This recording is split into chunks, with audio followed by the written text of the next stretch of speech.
Hi everyone, so this is yet another video of mine. This will actually be a bit different. This time I'm actually going to be giving you an honest review of Cyberpunk 2077, or should I say Cyberbug 2077. Now, that title of Cyberbug 2077 isn't really all that inaccurate. It is basically a game ridden with bugs. It is being constantly updated, albeit slowly, but it is very, very buggy. And I've currently played about 60 hours at the time of the recording. I've played three times, so I've played the main storyline three times.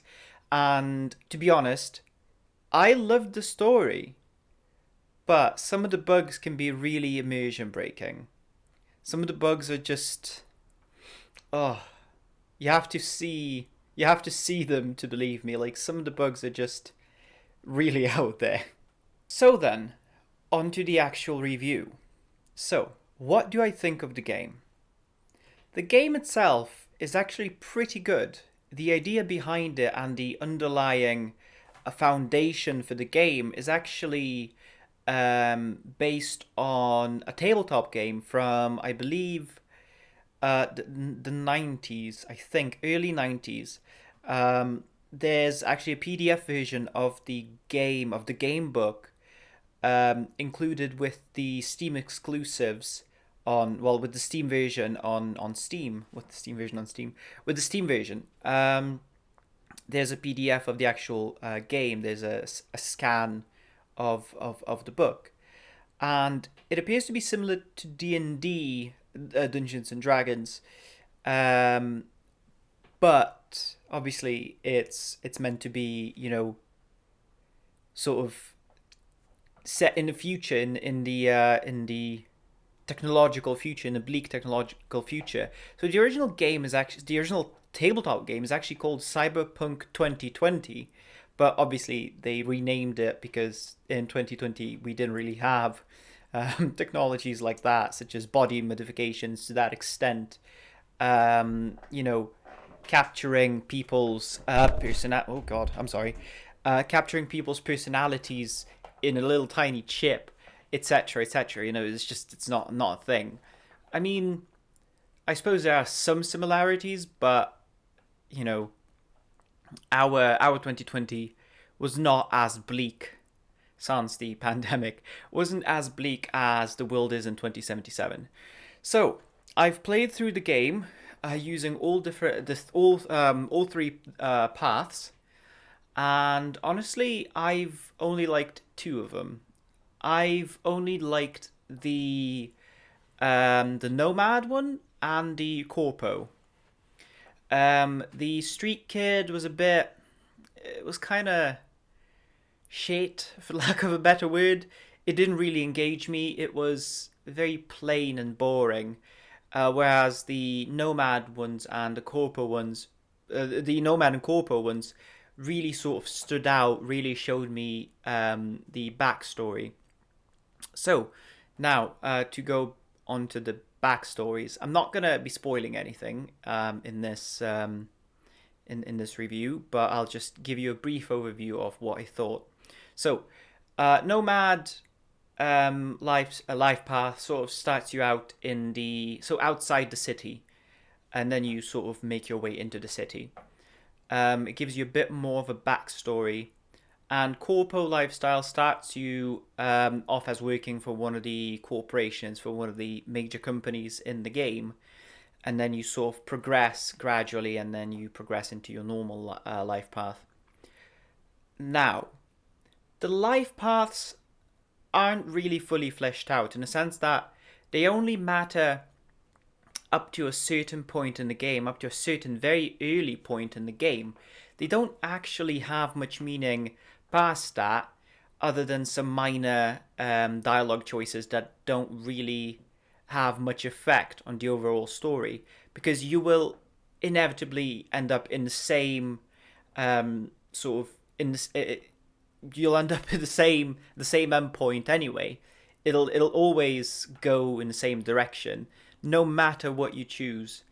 Um, and no matter what you choose during your gameplay, so your dialogue choices, and no matter which life path you choose.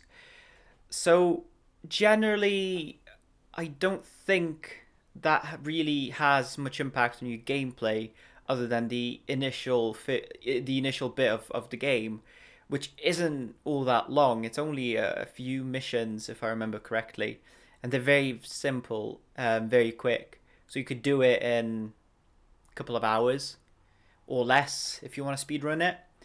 And yeah, but other than that, I don't think there's much point to having them. They should have fleshed those parts out a bit more, but obviously they didn't. So, another thing that I didn't quite like is the game was advertised as being an RPG where your choices matter, and that is only true for the first bit of the game. You can make, I believe, a couple of choices that will dictate how those missions or how that part of the game will go. But once again, once that's done, the rest of the game just continues as normal. Now, there are multiple endings depending on how you sort of proceed towards the end, but the middle bit of the game is always the same. Um, and the story itself actually falls quite short in my eyes.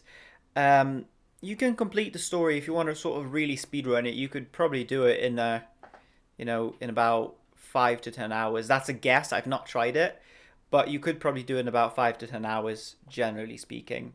Some missions are a bit sluggish, so you might have to, you know, sort of take your time with them. But you know, you can just sort of do the actual storyline really fast. Now, to complement that, there is lots of side content.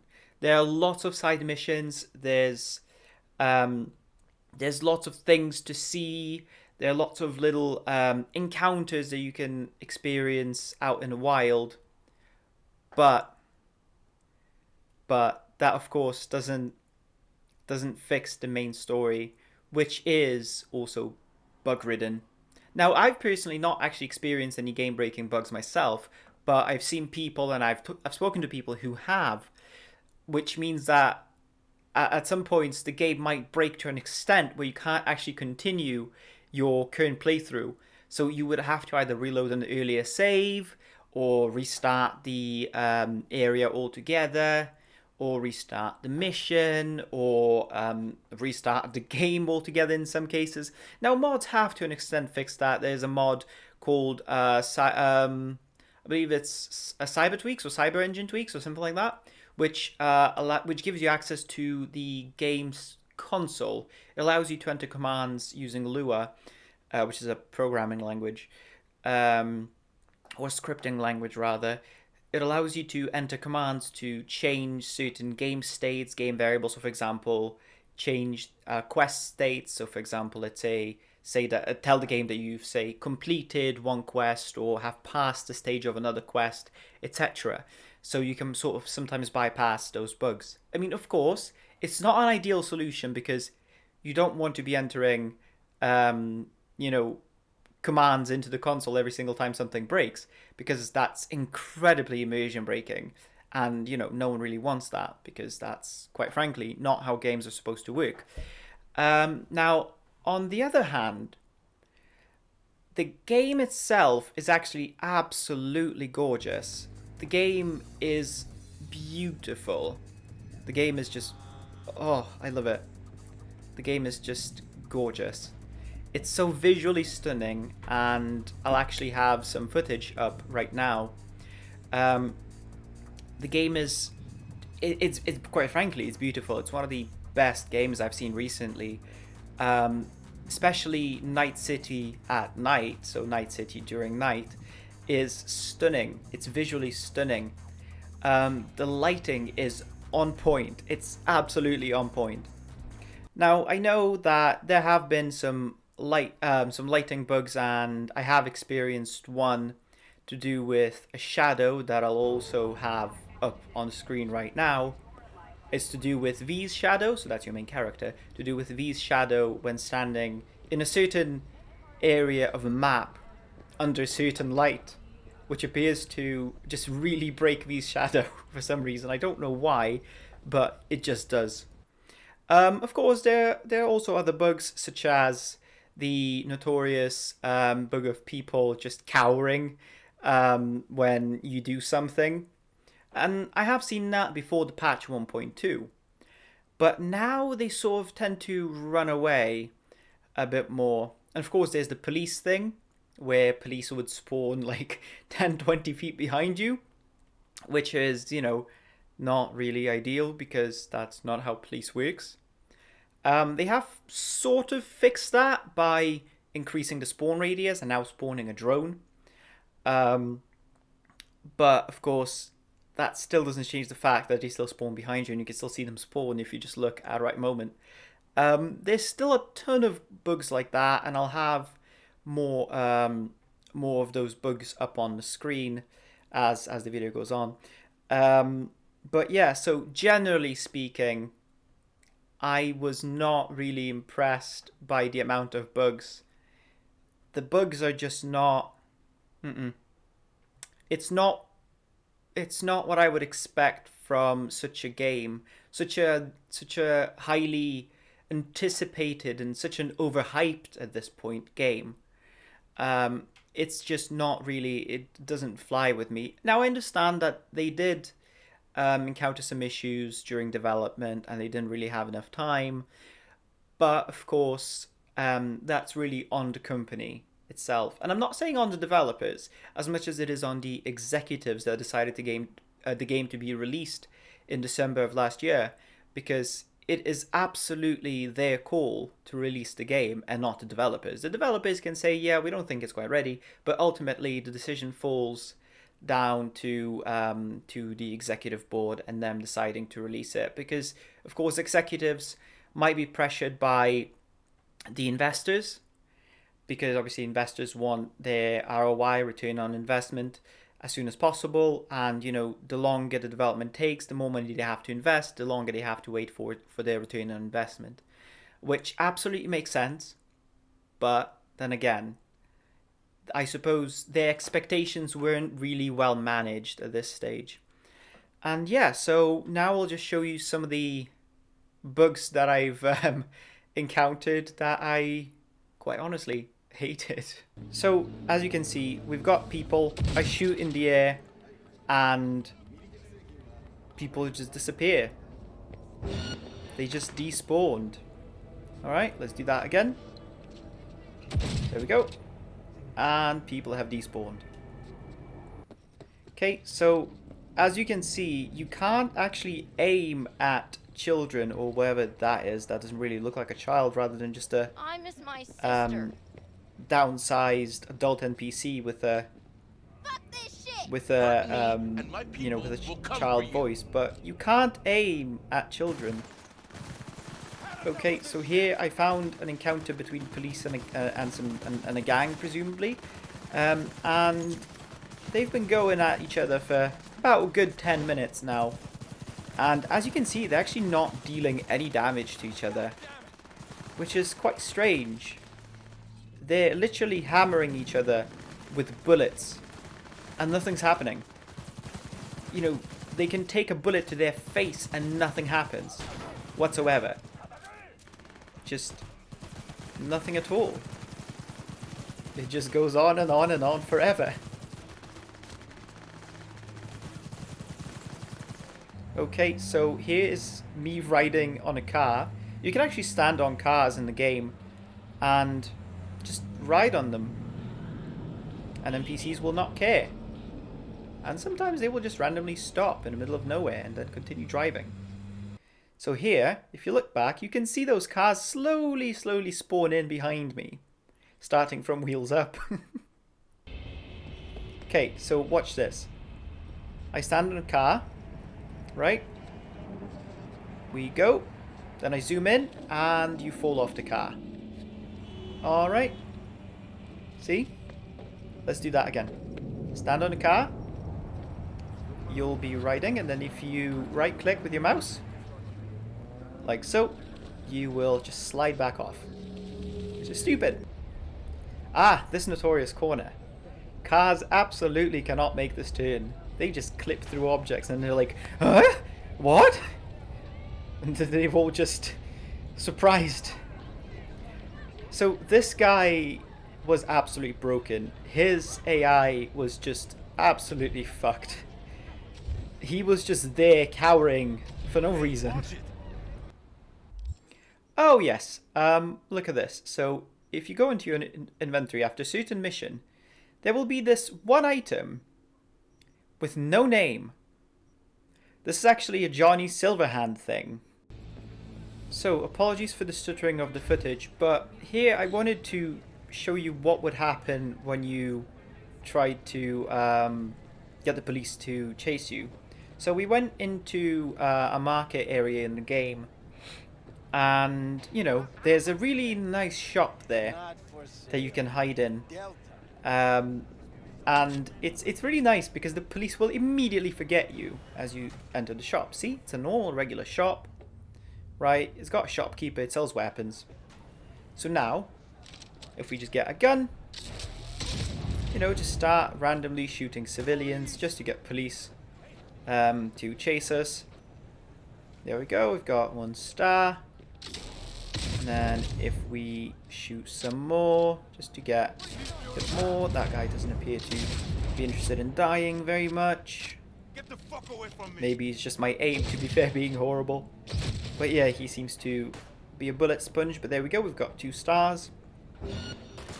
And if we now just wait for them, enter the shop, and the police immediately forgets us. And they also despawn. Fantastic. Let's try that again. Okay, try that again. Just to show you that it's not a coincidence.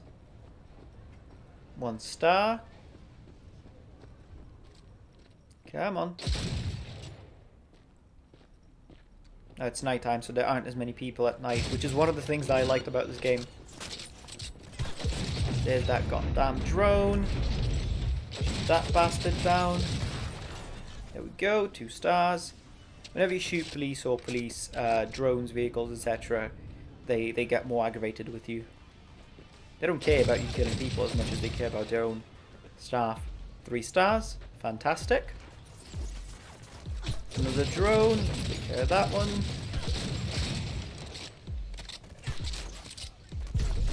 There we are. 4 stars. Go into the shop. Go outside. And they have immediately forgotten us. Fantastic. So then, to summarize, the game is obviously still very much work in progress.